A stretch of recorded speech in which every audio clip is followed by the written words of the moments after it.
how I ran my first sub 40 half marathon in 2 months of training. Yes, I have some background as a hiker, but you have no excuses to not do the same as I did. With this full blueprint that I'm gonna give you, covering all things I've did: training, consistency, gear, planning, mindset, what you do in a race. Actually, here's the medal.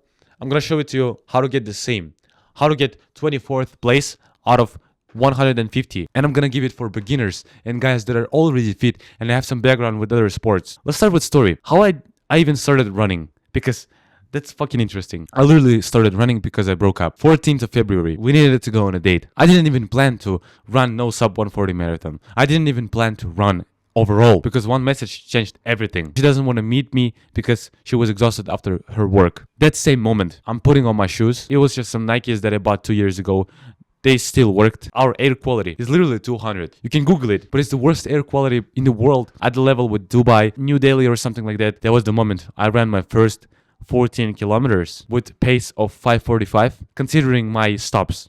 I was stopping to pee, I was stopping to drink. That is literally how I started. 3 months passed by.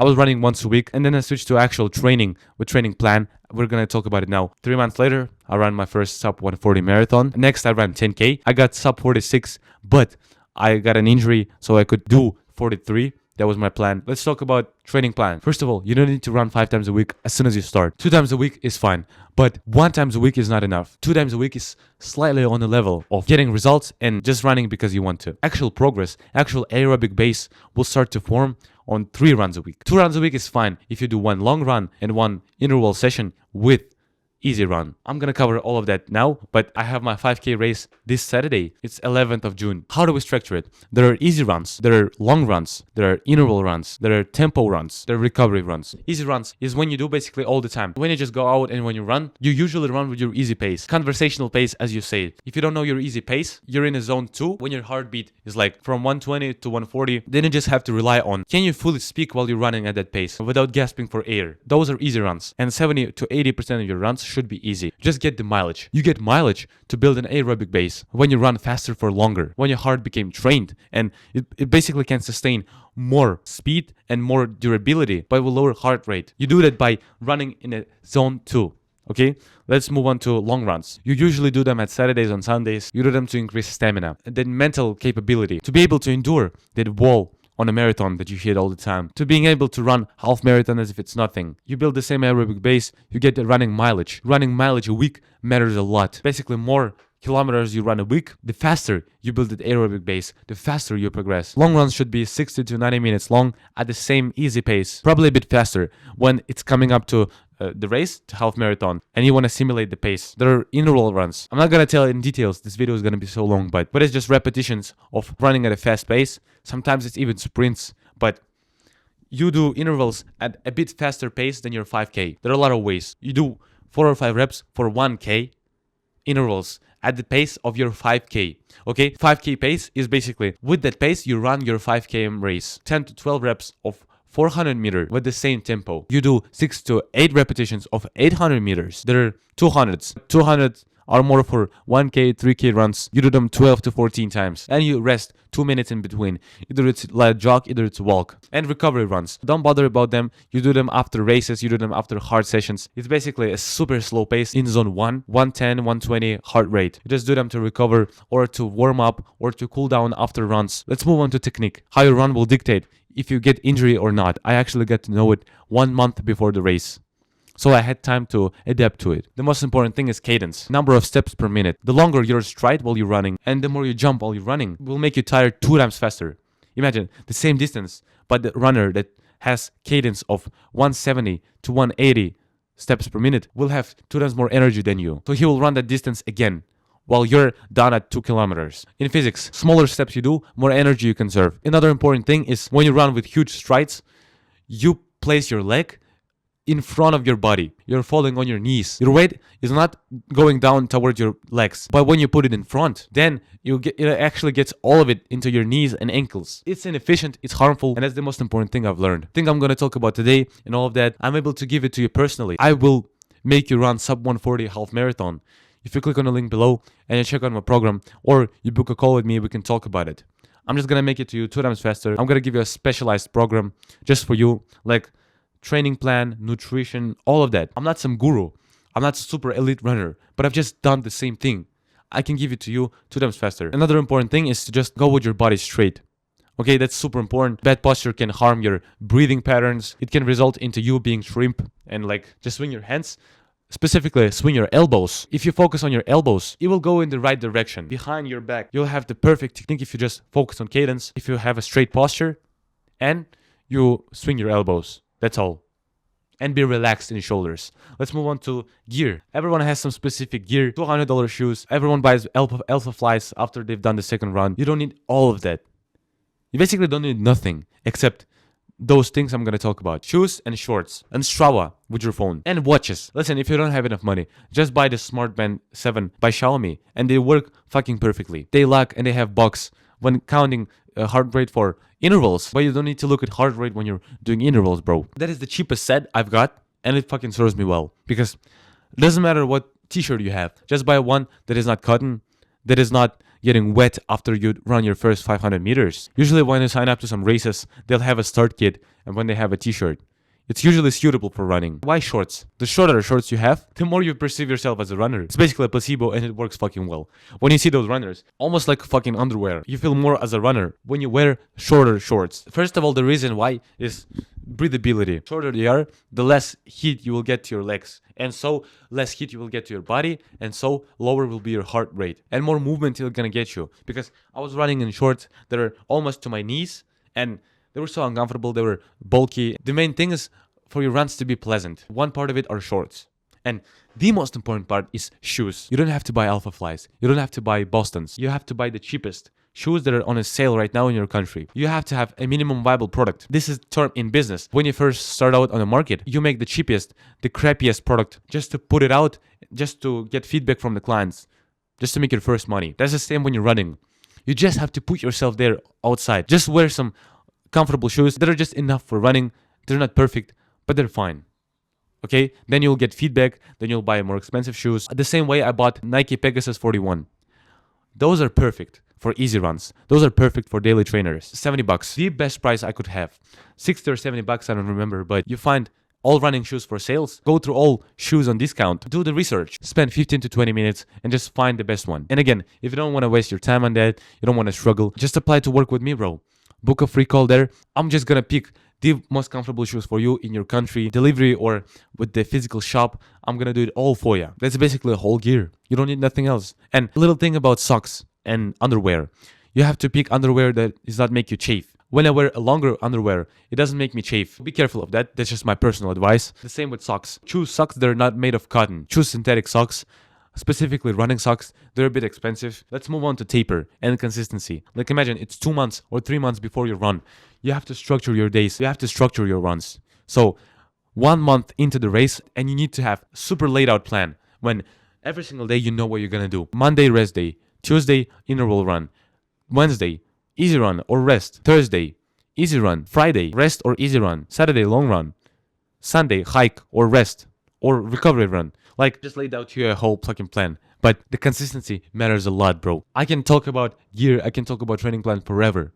But if you're not consistent, you're doomed. You're fucked. If I didn't run every single week, if I didn't show up and did those interval sessions, especially when I didn't want to, I wouldn't be here. I wouldn't run my half marathon. That's the most important thing. Like, don't run on discipline, okay? You don't have to force yourself, but you have to be consistent with it. You have to consistently like running and showing up. Let's talk about mindset. When you come up to the race, if you feel so confident, I'm just gonna tell you my situation. I thought I'm so good that I have a background of hiking. My physique is fucking sick. I was running for 3 months. I thought I'm gonna win one run race. Here's the medal actually, if you can see it. I was just trying to win at every single run. I tried to run a faster pace. I tried to lower my heart rate. I tried to do intervals and completely overdo my plan. What did it all result in? It just all became fucking toxic. I came to run. I placed 24th. Actually, it's fucking sick considering it's my first race ever. But I didn't feel satisfied. But it was on the verge of being dissatisfied. I thought it's not enough. So I would always overdo. You just have to run 10% better than last week you. That's it. And on a race, you just have to do what you've planned to do. You don't have to overdo it. If you set a realistic plan, it will be super easy to achievable. And you'll always achieve it. And you'll always overdo it. Because when you set a realistic goal, it's basically easy to achieve it. So you'll always overdo it. So you'll always be satisfied and fulfilled. The main thing is to not request a lot, to just follow your plan and get it done. I got so emotional and it fucked me up. Let's talk about taper. And then the plan for the race. Taper is slowly when you reduce your running volume coming up to the race. You have 1 or 2 weeks coming up to the race. You have to slowly reduce the volume, the training. Like if you did 5 runs a week, do the same 5 runs a week. But if you had 60K a week, now you'll run 40K a week. Why is that? If you run with the same intensity, if you run as if you would train to be better, you will get injured. You will not rest properly, your legs will be sore, and you'll get an injury. When you train to your maximum, you're always trying to do better, right? When you come up to the same mindset to race, your body is ready to train, but it's not ready to run a race. It has to slowly come up to it. My simple rule was to just cut out 30 or 40% of my runs. Instead of long 18K runs, I run 15K runs. Instead of running 4 repetitions of 1 km, I just ran 4 to 6 400s. Instead of 12K, 10K easy runs, I just ran 6 to 8K easy runs. Just for you to understand, 2 weeks before the race, you reduce 30 to 20% of mileage. 1 week before the race, you remove 30 to 40% of mileage. Usually races occur on Saturday. You rest on Friday. Optionally, you rest on Thursdays. That's just how it happened to me. It always served me that I rest on Thursdays and Fridays to let my legs recover. Now, what is the plan for the race? You need to do carb loading 3 days before the race. You just eat fuck ton of bananas, rice, potatoes, like puddings, oatmeal, all of those things. You conserve energy. You store it because that is glycogen. You get more glycogen in your body. They're slowly transformed into energy. It's not that you eat complex carbs and they're gone in 8 hours. No, if you get slowly more grams of carbs, by the end of the race, they're all converted into energy. The same thing before the race, 1 day before the race. If the race is too early, you need to eat a full bowl of oatmeal with bananas, toast with jam, and all of that type of stuff. This shit works. When I carb loaded myself, I genuinely never felt like that on my race. I was having so much energy. Like I literally never run like that. What you have on your trainings and when you have in a race, fucking moon and the sun. You come up to the race 1 hour before the race. And if it's too early, go to bed earlier, please, bro. I slept 6 or 5 hours. It was fine, but if you're able to fix your schedule to go to bed at 8, to go to bed at 9, and wake up at 4, you're basically having this best sleep, and it can literally result in 2 or 3 additional minutes on your race. You do 1 or 2K warm up, easy pace, 2 to 4 strides. When you don't sprint, but you just do 20-sec repetitions of running on your half marathon pace. You've done all of that, you just wait for your line. And please, bro, this is the most important part. Just follow your plan. And when you come up to the racing line, don't go with the crowd. Like, that fucked me up on 10K race. That fortunately didn't fuck me up on 21K race because my friend was pacing me. He was running with the same pace. We just met up randomly, but he fucking helped me out. I would start running super fast and I would guess out, just as I did on a 10K race. I ran with the crowd. I started running 320, 330, almost sprinting. My goal pace was fucking 420. I guessed out on the first K. I still had enough energy, but my right leg started to hurt. I had the same injury that I had 2 months ago. It became almost impossible to run. And so on the 4th K, I almost gave up. My pace was 5. I barely got my race done just because I ran with the crowd. Never fucking do that. Never look at anyone. Just look at your goal pace. And if there are runners around you that have the same pace, just go behind them. They will be so fucking helpful. I'm gonna talk about fueling, but usually there will be pit stops on the same race. But if you want to fuel yourself on long runs, just get yourself a banana. Remember, nutrition for kids. It's the same gels, but purees is a little sweet porridge for kids. It works the same as gels. You get sweet bars, you get chocolate bars, you get granola bars, like all of that works. The main rule in fueling is actually hydrating. Stay fucking hydrated. I just drink usual water. Everyone recommends you to drink electrolytes, to add some bullshit. I just don't care, bro. If you don't have money, just grab yourself water. It's super uncomfortable to hold a fucking bottle when you run, but when you run long runs, it's necessary. If you're on easy runs, if you're on intervals, just don't bother yourself with taking out water. When you run the race, you have to analyze it. And please, bro, don't be upset if you didn't run at your goal pace. That's fucking okay. It means that you either overestimated yourself or you underestimated yourself. That's not your problem. It's not that you fucked up in your training. It's just that this happened, bro. Shit happens. It's your first race. Just analyze yourself. Think, how can I be better? What was my first part of the run? What was my second part of the run? What did I do wrong? Did music help me or not? All those things. Analyze it. Have a rest day next day. Or just make a recovery run. 2K. 2-3 days after, start your full training plan for the next race. Again, I'm going to help you with all of that. It's all complicated. just click on the link below, bro. I'm gonna work with you. I'm gonna make it all specialized for you. Now the last part, my personal advice. That was just the things I've learned. I wish I knew when I started. These are so crucial and important. I tell it to all of my friends. They fucking thank me. Use music. If you're not feeling motivated, just listen to music. My friend told me to never listen to music while you're running. It's bad for your ears. It's bad for your pacing. Bro, if you enjoy it, fucking listen to music. It's absolutely fine. If you run on the same road and you don't have a lot of tracks in the city, just listen to music, bro. Make them interesting. Running should be fun. Just don't turn on music that is super motivational. Don't turn on some Eye of the Tiger type shit when you're doing your usual runs. Just listen to something that will cheer you up, that will get you distracted, but something that is not super motivational, okay? First, run because you have to, then run because you want to, okay? When you start to run, you will be so disgusted. Before the run, you'll feel hard, you'll feel forced, you don't have to do it. Bro, just bear that first phase. 1 or 2 weeks. It's just enough for you to love running. And then only run when you want to. The most important part is to just love running. I wouldn't run my sub 140 if I didn't enjoy running. If you don't enjoy it at the end of the day, why you fucking run? When you compete with yourself, when you do those challenges, if you don't like it, you're gonna burn out. 99% of runners stop because they force themselves. They go super hard on those usual days. They go super hard on the first week and they just give up. Run slowly. Again, don't go super hard on usual days. Those are training plans. You have goal for every single training. You have goal for every single interval run. What do you expect from it? What do you expect from long run today? It varies from weather to time to your feelings to what is your race. To what do you want? For long runs, you expect to build an aerobic base to just endure the time.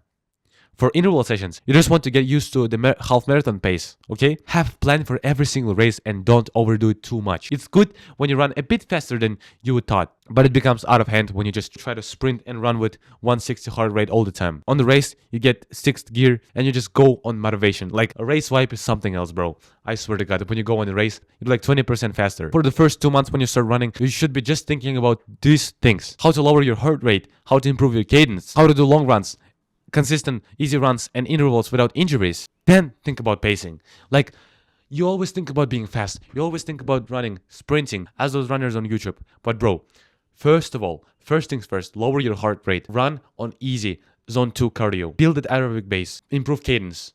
Just make more steps per minute. Download metronome. Put the number you want and it will give you beats. For that you will do the step. Like 1 beat, 1 step. Then do long runs, do easy runs, do all of that without injuries. Try to sustain long runs without burning out. When you learn to train 5 times a week without injuries, like specifically overloading it, not feeling bad, not feeling too tired, this is your goal, bro. I got to 5 rounds a week from 2 rounds a week. Super fast, relatively, but didn't get no injuries. I actually liked running 5 times a week.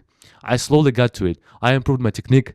I lowered my heart rate, I improved my cadence, and then I started doing 5 rounds a week. Then I started improving my pace. Then I started running a bit faster on my easy runs.